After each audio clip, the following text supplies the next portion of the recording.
여러분 안녕하세요. 이렇게 추운 날씨 가운데 주의 전을 찾으신 우리 모든 성도님들과 또 방송으로 함께하고 계신 우리 모든 성도님 위에 하나님께서 허락하시는 참된 은혜가 함께하기를 간절히 기원합니다. 오늘은 하나님의 영광이 떠나다라는 제목으로 함께 은혜를 나누기를 원합니다. 하나님의 말씀 사무엘상 4장 11절부터 22절까지 있는 말씀을 함께 보시겠습니다. 사무엘상 4장 11절부터 22절까지 있는 말씀 제가 봉독해 올릴 때에 눈으로 함께 따라 읽어주시기 바랍니다. 사무엘상 4장 11절부터 있는 말씀입니다. 하나님의 괴는 빼앗겼고 엘리의 두 아들 홈니와 비느하스는 죽임을 당하였더라. 당일에 어떤 베냐민 사람이 진영에 달려나와 자기의 옷을 찢고 자기의 머리에 티끌을 덮어쓰고 실로에 이르니라. 그가 이를 때는 엘리가 길 옆 자기의 의자에 앉아 기다리며 그의 마음이 하나님의 괴로 말미암아 떨릴 즈음이라. 그 사람이 성읍에 들어오며 알림에 온 성읍이 부르짖는지라. 엘리가 그 부르짖는 소리를 듣고 이르되 이 떠드는 소리는 어찌 됨이냐. 그 사람이 빨리 가서 엘리에게 말하니 그때에 엘리의 나이가 98세라. 그의 눈이 어두워서 보지 못하더라. 그 사람이 엘리에게 말하되 나는 진중에서 나온 자라. 내가 오늘 진중에서 도망하여 왔나이다. 엘리가 이르되 내 아들아 일이 어떻게 되었느냐. 소식을 전하는 자가 대답하여 이르되 이스라엘이 블레셋 사람들 앞에서 도망하였고 백성 중에는 큰 살육이 있었고 당신의 두 아들 홈니와 비느하스도 죽임을 당하였고 하나님의 괴는 빼앗겼나이다. 하나님의 괴를 말할 때에 엘리가 자기 의자에서 뒤로 넘어져 문 곁에서 목이 부러져 죽었으니 나이가 많고 비대한 까닭이라. 그가 이스라엘의 사사가 된 지 40년이었더라. 그의 며느리인 비느하스의 아내가 임신하여 해산할 때가 가까웠더니 하나님의 괴를 빼앗긴 것과 그의 시아버지와 남편이 죽은 소식을 듣고 갑자기 아파서 몸을 굽으려 해산하고 죽어갈 때에 곁에 서 있던 여인들이 그에게 이르되 두려워하지 말라. 내가 아들을 낳았다 하되 그가 대답하지도 아니하며 관념하지도 아니하고 이르기를 영광이 이스라엘에서 떠났다 하고 아이 이름을 이가봇이라 하였으니 하나님의 괴가 빼앗겼고 그의 시아버지와 남편이 죽었기 때문이며 또 이르기를 하나님의 괴를 빼앗겼으므로 영광이 이스라엘에서 떠났다 하였더라. 아멘. 오늘 말씀에 앞서서 지난주 말씀에 제가 드렸던 것 중에 좀 잘못된 부분이 있어서 바로 잡으려고 합니다. 지난주 말씀 중 사사기 17장부터 있던 이 두 개의 사사기에 있던 사사기 후반부에 있던 사건에 관해서입니다. 첫 번째는 미가의 우상과 또 제사장 그리고 단 지파의 일, 그리고 두 번째는 베냐민 지파와 이스라엘 나머지 지파의 내전 사건이 사사기의 말기에 있던 것처럼 말씀을 드렸는데 연구한 결과 그렇지 않았습니다. 이 두 사건의 시기에 대해 대부분의 학자들은 이제 사사기 초기로 이야기를 합니다. 기록 시기에 대해서만 이제 훨씬 이후 왕정 때의 일을 겪은 때의 사람으로 보고 있습니다. 정확히 누가 이것을 기록했는지는 명확하진 않지만 사무엘 혹은 이제 요시야 왕 때쯤에 기록된 것으로 보고 있습니다. 왜 이 사건의 때를 사사기 초기로 보는가 하면 단지파에 관한 이야기가 나올 때 단지파가 아직 정착하지 못했던 때로 보이기 때문입니다. 그리고 미가의 사건 때는 이제 온니엘이 사사로 있을 때쯤으로 이제 사사기의 두 번째 사사죠. 그때쯤으로 보고 있고 이제 베냐민 지파와의 전쟁 역시 그때와 큰 차이가 나지 않는 때로 이야기해 볼 수 있습니다. 베냐민 지파 사건 때는 사사기 19장 1절에 이스라엘의 왕이 없을 그때에라는 이제 표현이 등장하게 되는데요. 이 표현은 이제 미가 사건이 기록되어 있는 17장 6절과 18장 1절에도 유사한 구절로 나타난 것으로 보아 비슷한 시기로 보고 있습니다. 그렇기에 이 일은 이제 엘리의 때와는 전혀 무관함을 알려드리면서 이 점을 잘못 말씀드리게 된 점을 죄송하게 생각을 합니다. 오늘은 넘어서서 이제 사무엘상 두 사람에 관한 이야기를 하게 될 텐데 지난번에 아까 방금 이야기했던 미가와 이 베냐민 지파 때의 이 두 사건이 이 사무엘상 초창기 때와 무관하느냐 하면 그렇지 않다고 보여집니다. 왜냐하면 이때 일어났던 일들이 이 사무엘서 초기에서도 일어나려고 하고 있었기 때문입니다. 아마 사사기 초기에 있었던 일을 사사기 마지막 때에 적은 이유가 이 때문이지 않을까 생각을 해봅니다. 이 미가의 사건과 베냐민 지파 사건이 사건을 통해서 고발하려 했던 것은 서로 다른 이유이죠. 미가의 우상과 단지파의 그 단체 우상 숭배는 이스라엘의 영적 타락을 나타내려 하였고, 그리고 베냐민 지파 그리고 기브아 사람들의 만행은 이스라엘의 도덕적 타락을 나타내 보입니다. 엘리의 시대는 이 사건이 일어나고 한참 뒤의 일이었지만 다시 한번 이 일이 반복되려 하고 있었다는 것이죠. 한때 유행하던 말이 있습니다. 인간의 욕심은 끝이 없고 같은 실수를 반복한다. 이스라엘, 아니 지도자로 있어야 했던 이들의 욕심이 계속되었고, 이전에 있었던 사사기에 있었던 일이 다시금 반복되려 하였습니다.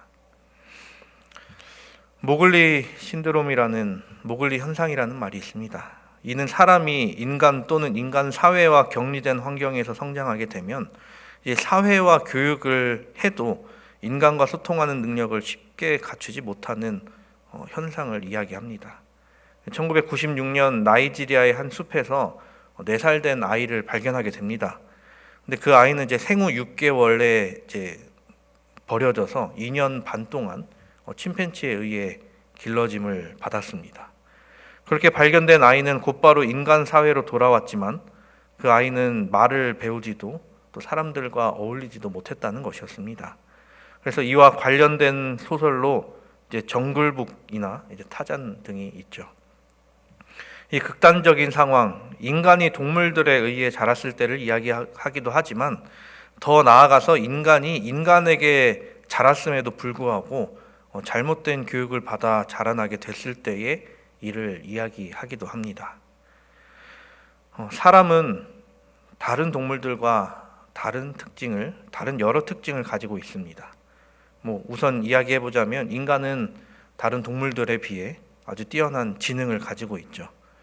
또 동물은 서로 같은 행동을 하면서 살아가지만 사람은 각자 개성이 있기에 또 서로 다른 심리를 가지고 있기에 서로 다른 행동 양식을 보이면서 살아가죠.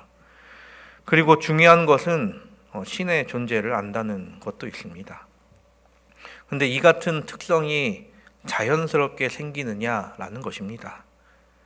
사람이 사람답기 위해서는 배움이 필요하다라는 것입니다. 오늘의 말씀엔 한 형제, 두 사람이 나옵니다. 그들의 이름은 홈니와 비느하스입니다. 지난주에 살펴봤던 엘리의 두 아들이죠. 이 둘 홈니와 비느하스의 이름의 뜻은 이러합니다. 홈니는 손바닥이라는 뜻을, 그리고 비느하스의 이름은 이제 흑인이라는 뜻을 갖고 있습니다.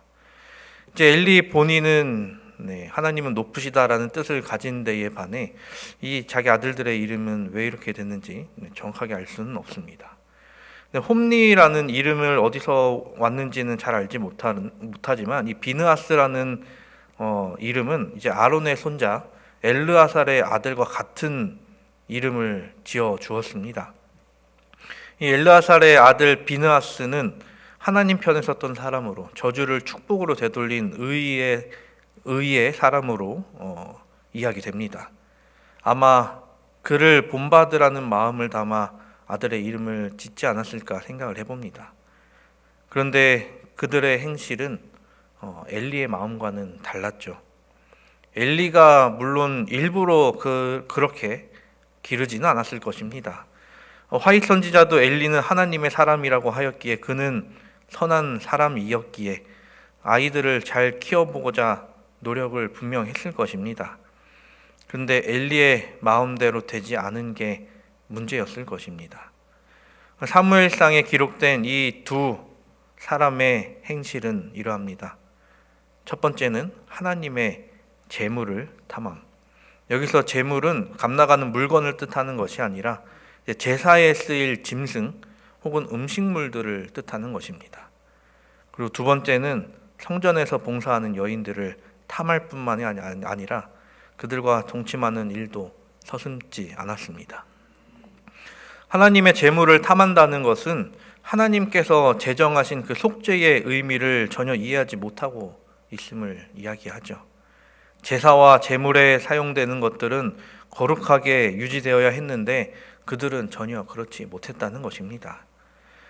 또 성전에서 봉사하는 사람들을 괴롭히는 행동 역시 거룩함이 있어야 하는 성전을 더럽히는 일이었습니다. 그래서 성경에는 이들에 대해 이렇게 묘사합니다. 엘리의 아들들은 행실이 나빠 여호와를 알지 못하더라. 그들은 제사장이었습니다. 그런데도 여호와를 존경하지 않았으며 여호와에 대한 관심을 두지 않았습니다. 하나님을 두려워하지 않던 그들은 악행을 이어나갔던 것이죠. 이는 처음에 말씀드린 단 지파와 미가의 때 그리고 베냐민 지파의 일과 비슷한 상황입니다. 엘리의 뒤를 이어 지도자의 역할을 해야 했을 수도 있는 이 홈리와 비느하스, 그들은 성경에서 하나님을 알지 못하는 자로 이야기되며 영적으로 타락해 버렸습니다.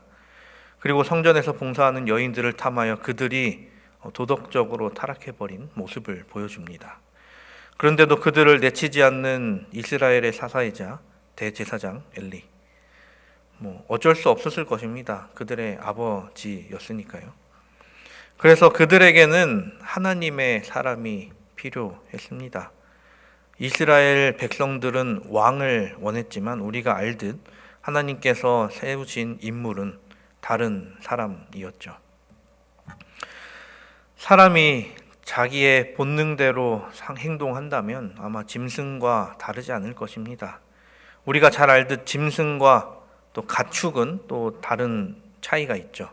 짐승은 말 그대로 본능대로 행동합니다. 그에 반해 가축은 그래도 훈련 받은 대로 행동합니다. 강아지한테 기다리라는 것, 그리고 손, 먹어, 돌아 등 이것저것을 훈련하면 처음에는 잘 못하지만 계속해서 반복된 훈련을 하면 사람의 말을 듣고 그대로 행동을 하죠. 그런데 이 짐승이라는 것은 가르치기가 쉽지 않다는 것입니다. 그런데 더 나아가 가축에서, 그리고 그 가축에서 더 나아가 사람과 짐승의 큰 차이는 사람은 배운다는 것, 그리고 그 배운 것을 응용한다는 것입니다. 가장 중요한 것은 그렇게 자라나 배운 것을 또 다른 이들에게, 그리고 자기 자녀들에게 가르친다는 것이죠. 가축과 짐승의 배움은 전승되지 않습니다. 가축들이 주인의 눈치를 살피긴 하지만 자기 새끼들에게 인간이 가르치는 것과 똑같이 가르치는가 하면 그렇지 못하죠. 부모 개가 인간들로부터 이것저것 배웠다고 자식들이 똑같이 하느냐 하면 그렇지 못합니다. 물론 개들은 그 개의 특성상 타고난 것들이 있겠지만 결국 다시 하나하나 가르쳐야 합니다. 그런데 사람은 사람끼리 교육하고 훈련합니다. 교육이란 무엇입니까? 가르칠 교자에 기를 육자를 써서 교육이라고 합니다. 가르치고 기르는 일을, 그리고 익히는 것을 말하죠. 이 교육이라는 것은 가르치는 것으로 끝나지 않습니다. 기르는 일도 포함되어야 한다는 것이죠. 이것이 가정에서의 부모님과 그리고 학교에서의 선생님, 그리고 다른 학원의 선생님들과 다른 이유입니다. 가정에서 부모님들은 자녀들을 교육합니다. 그리고 학교에서 선생님들은 학생들을 교육합니다. 그런데 이제 학원에서의 강사들은 가르치는 거에 집중을 하죠. 학원은 아이들이 점수를 잘 받게 가르치는 것, 그것에만 집중을 합니다. 하지만 부모님과 선생님은 아이들이 또 잘 자라날도록 지도하는 일도 함께 합니다. 근데 요즘 시대에 있어서 이것이 쉽지 않죠. 근데 생각해 보면 이것은 옛날부터 계속된, 세대가 지나가면서 계속된 고민거리지 않나 생각을 해봅니다. 어른들이 요즘에는 잘 안 하시지만 예전에 하셨던 말들이 있습니다. 요즘 것들은, 이런 말은 아마 홈리와 비느하스 때에도 하지 않았을까 생각해 봅니다. 요새는 아이들을 교육하는 일이 쉽지가 않죠. 학교에서 아이들을 조금이라도 훈육하려 하면 여러 가지 고려해야 할 것들이 많아졌습니다. 제가 학교 다닐 때만 해도 선생님들께서 여러 갖가진 방법으로 체벌을 하셨는데 요즘엔 그것이 쉽지 않죠. 이 체벌이 옳다는 것은 절대 아닙니다. 체벌이 아니어도 좋은 훈육 방법이 분명히 있음에도 이 훈육 자체가 어려운 시대다 보니 그렇습니다. 그런 의미에서 예전에도 지금도 또 나중에도 필요한 교육이 삼육 교육이라고 생각을 합니다. 지, 영, 체, 지적, 영적, 육적 교육을 통해 하나님의 사람으로 자라나게 하는 교육. 교육은 결국 사람에게 있어서 너무나도 중요하며 어릴 때의 교육이 이후의 삶을 좌지우지하게 되죠. 물론 우리가 홈리와 비나스가 어떤 교육을 받았는지는 정확하게 알 수 없습니다. 하지만 그들이 나이가 들면서 했던 행동을 보면서 어떤 삶을 살았는지를 가늠해 볼 뿐이죠. 그렇다면 이들이 교육되지 못했을 때, 잘 교육되지 못했을 때 그들에게 필요한 것이 무엇일까요? 아마 이야기해보자면 훈련이 필요할 것입니다. 훈련이란 가르쳐서 익히게 하는 것을 이야기하죠. 그 외에도 같은 동작을 되풀이해서 익히게 하는 것을 말하기도 합니다. 이 훈련은 짐승에게도 사용되지만 사람에게도 사용되죠. 우리가 잘 아는 훈련들을 이야기해보자면 민방위 훈련이 있습니다. 요즘에야 이 이야기가 많이 나오진 않지만 저 어렸을 적만 해도 자주 했던 것으로 기억을 합니다. 가끔 사이렌 소리가 나면 어디로 움직인다고 하면서 훈련했던 것들 말입니다. 서울 시내에서 여러 번 훈련했던 것을 뉴스로 보기도 했었습니다. 그 외에는 비상 대피 훈련이 있을 것입니다. 화재 발생 시 혹은 재난 발생 시 어디로 대피해야 하는지에 관한 훈련을 하기도 하죠. 그런데 가장 훈련을 많이 사용하는 곳이 있습니다. 그것은 아마 군대일 것입니다. 네. 군대 훈련을 참 많이 하죠. 대대 훈련, 연대 훈련, 사단, 군단 훈련. 왜 군인은 이렇게 훈련을 많이 할까요? 그 이유는 간단하죠. 전쟁에서 이기기 위해서일 것입니다. 전쟁이 났을 때 훈련대로 계획한 대로 움직일 수 있도록 평시에 미리 연습을 계속해 두는 것입니다. 이 외에도 훈련하는 여러 종류의 사람들이 있습니다. 운동선수들, 개인 운동하는 사람도 체력 훈련과 기술 훈련을 하죠. 팀 스포츠는 팀워크를 위한 훈련도 하며 전술 훈련도 할 것입니다. 동물들의 훈련은 말할 것도 없고요. 결국 훈련이란 사람이든 동물이든 본인에게 미숙한 일 혹은 같이 어떤 행동을 맞추는데 필요한 일입니다. 사람은 완벽하지 않습니다. 어릴 때는 더욱 그렇고 나이가 들어서도 부족함이 있죠. 만약 아이가 태어나자마자 대소변을 가리고 배고픔을 참을 수 있으며 부모님 말씀에 오롯이 순종할 수 있다면 어떨까요? 아마 홈리와 비느하스 같은 사람은 없었을 것입니다. 잘 교육되지 못했다면 훈련되는 과정이 필요했지만 그들은 그 훈련을 겪지 않았던 것입니다. 이 신앙이라는 것은 교육되고 전승됩니다. 부모님을 통해 혹은 하나님을 먼저 받아들인 분들을 통해 절제를 배우고 하나님께서 인간을 만드신 이유대로 살아가는 법에 대해서 익힙니다. 그리고 영적인 삶을 사는 훈련을 통하여 자신을 경건하게 하나님과 가까워지는 법을 배웁니다. 무릎을 꿇고 하나님께 기도하는 훈련, 그리고 말씀을 꾸준히 보는 훈련, 또 성도들과 교제하는 법을 배움으로써 하나님 안에서 영적으로 자라나게 되죠. 사람은 스스로 자랄 수 없습니다. 누군가의 도움이 필요하며 누군가가 가르쳐 주기에 더 나은 삶을 살 수 있습니다. 이는 영적 삶에서도 마찬가지인 것이죠. 그런데 홈리와 비느하스는 그러하지 못했습니다. 블레셋과의 전쟁이 계속됐지만 그 전쟁이 계속해서 패하게 되죠. 그런 그들이 선택한 마지막 방법이 무엇이었습니까? 언약궤를 메고 전쟁터에 나가는 것이었습니다. 이스라엘에게 있어서 이 언약궤가 가진 의미가 무엇입니까? 아브라함과 하나님께서 언약하셨던 그 일, 그리고 그 언약을 모세 때 다시금 하게 된 게 언약이었습니다. 그리고 그 언약의 상징으로 만들어진 게 언약궤였죠. 이 언약궤는 하나님이 우리와 함께 하신다는 표징이었으며 항상 진 가운데 머물며 이스라엘을 지켜왔습니다. 그런 언약궤를 전쟁에서 이기고자 들고 나가는 이들이었습니다.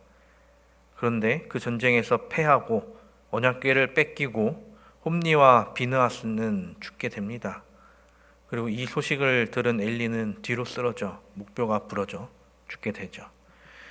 그때 태어난 아이의 이름을 이가봇, 하나님의 영광이 떠났다라고 짓게 됩니다. 지난주에 말씀드렸듯이 이는 떠나다, 가봇은 카보드, 영광을 뜻합니다. 신학과에서 이 이름의 뜻을 배웠을 때 이제 친구들끼리는 우스갯소리를 한 적이 있습니다. 이 시성을 가진 사람은 이름을 영광으로 지으면 안 된다. 히브리어로 하게 되면 이 가봇이 되기 때문이다 라면서 그때는 그냥 웃고 떠드는 이야기였지만 이 당시를 생각하면, 이 엘리의 때를 생각하면 크게 통한할 만한 이름이었기 때문이었습니다. 그렇다면 과연 무엇이 문제였을까요? 언약궤가 함께 했는데도 말입니다. 그 이유 첫 번째는 홈니와 비느하스가 하나님을 두려워하지 않은 것이 문제였습니다. 두 번째는 그들이 언약궤를 그저 전쟁에 이기는 도구로서 부적 정도로 이용한 것이 문제였습니다. 세 번째는 그들이 마지막으로 선택한 것이 그 방법이었다는 것이 문제였습니다. 첫째 문제는 우리가 계속 이야기했듯이 잘못인 것을 잘 알고 있습니다. 둘째 문제 역시 언약궤를 그저 그런 용도로서 사용하고자 했던 마음부터 행동까지가 전부 문제였죠. 그리고 셋째, 마지막으로 그들이 하나님께 매달린 것이 문제였을까요? 이에 관련해서도 우리가 잘 알듯이 그들이 언약궤를 메고 간 것이 하나님에 대한 믿음이 있어서였습니까? 하나님께서 우리를 이기게 하시겠다라는 온전한 믿음, 그것이 과연 그들에게 있었을까요? 또 그들이 하나님 앞에 지금까지의 죄를 자복하고 회개하며 하나님께서 이겨주시기를 구했을까요? 여호수아 당시 아이성을 정복할 때 자신들의 죄를 알지 못하고 공격하다가 큰 실패를 경험하고 그 이후에 그들이 했던 일이 무엇이었습니까? 하나님께 다시 묻고 죄가 있음을 깨달은 후 죄를 찾고 여죄를 없앰으로 인해 다시 하나님과 연결된 이스라엘 백성이 될 수 있었습니다. 하지만 홈니와 비느하스는 하나님께 구하는 일을 하지 않았던 것이죠. 그리고 마지막으로 하나님께 나아간 것이 문제였습니다. 물론 그들이 하나님께 나아간 것이 아니라 그저 하나님의 성물에 나아간 것이긴 하지만요. 어떤 일이 되었던 그들이 그 일을 앞두고 가장 먼저 해야 되는 일이 하나님을 찾아야 하는 일이었습니다. 하지만 그들은 가장 마지막에, 가장 시급한 순간에 그저 하나님의 성물에만, 하나님의 능력에만 기댔습니다. 자신들의 잘못은 전혀 인정하지 않은 채 말입니다. 만약 하나님께서 그 전쟁을 승리하게 하셨다면 어떻게 됐을까요? 아마 그들은 더 교만해지며 이렇게 하면 되는 것으로 여기며 살아가게 됐을 것입니다. 그들의 행동이 옳지 않은 관계로 하나님께서는 그들을 그대로 두지 않으셨습니다. 이후에 이스라엘을 위해, 그리고 다음 시대를 위해 하나님께서는 그들이 선택받은 민족이라 할지라도 그 중에서도 이스라엘 민족 안에서도 귀중한 직책을 부여받은 가문이라 할지라도 말입니다. 사랑하는 우리 성도 여러분, 이가봇이라는 외침은 이때만 외쳐졌던 것이 아닙니다. 로마의 티투스 장군에 의해서 예루살렘이 멸망할 때의 이야기를 화이트 선지자는 이렇게 묘사합니다. 유대 지도자들의 맹목적인 고집과 포위된 성 안에서 자행되는 가증한 범죄들은 로마군의 공포와 분노를 더욱 자극시켰다. 그리하여 마침내 티투스는 강습하여 성전을 점령하기로 결심하였다. 그러나 그는 할 수만 있으면 그 성전을 파멸해서 건져내고자 애를 썼다. 그러나 그의 명령은 무시되었다. 밤이 되어 그는 자기의 천막으로 돌아왔는데 그때 유대인들이 성전에서 뛰어나와서 밖에 있는 군사들을 갑자기 공격하였다. 한창 서로 싸움이 벌어졌을 때에 한 군인이 불 붙인 횃불을 문 안으로 던짐으로써 성전 주위의 행랑이 갑자기 불꽃에 휩싸였다. 티투스는 장군들과 많은 군사들을 거느리고 그곳으로 달려가서 불을 끄도록 명령하였다. 그러나 아무도 그의 명령에 따르지 않았다. 격분한 군인들은 성전에 붙어있는 방들에 불을 던지고 거기에 피해 있는 많은 사람들을 칼로 죽였다. 성전으로 들어가는 층층대는 피로 물들었다. 실로 수백만 명의 유대인들이 죽임을 당했다. 전쟁의 소용돌이 속에서 이가봇이라고 외치는 소리들이 들려왔다. 이 땅의 마지막 때에도 이와 같은 목소리가 나올지 모르겠습니다. 하나님의 영광이 떠났다. 그런데 하나님의 영광이 떠난 것이 아니라 사람들이 하나님의 영광을 발견하지 못한 것이었을 것입니다. 하나님을 두려워하지 않고 하나님의 존재를 깨닫지 못할 때 하나님의 영광을 사람들은 보지 못할 것입니다. 하지만 언약궤를 뺏긴 후 사무엘을 통하여 신학을 회복하자 하나님의 영광을 다시금 발견하게 됩니다. 이 땅에서도 하나님의 영광을 보지 못하여 떠났다고 하지만 우리가 신앙을 지키고 다른 사람들을 하나님께로 이끌면 그들 또한 하나님의 영광을 다시 보게 될 것입니다. 우리의 사명이 사무엘의 사명과 같습니다. 하나님께서 세우신 백성으로 하나님께서 순종하여 하나님의 영광을 바라보는 우리가 되기를 간절히 바랍니다. 하나님의 영광이 떠났다라면서 하나님을 바라보지 않는 이 세상 앞에서 하나님의 영광을 드러내며 하나님께서 살아계심을 나타내며 그리고 예수 그리스도께서 다시 오심을 전파하여 이 세상의 사람들을 주님께로 이끄는 그러한 무리인 우리가 되기를 간절히 바랍니다. 이 마지막 때에 하나님의 부르심에 합하여 그 길을 걸어가며 또 다른 사람들을 이끄며 그로 인해 하나님께서 우리에게 주시는 승리를 경험하는 우리 모두가 되기를 바라며 말씀을 줄이겠습니다.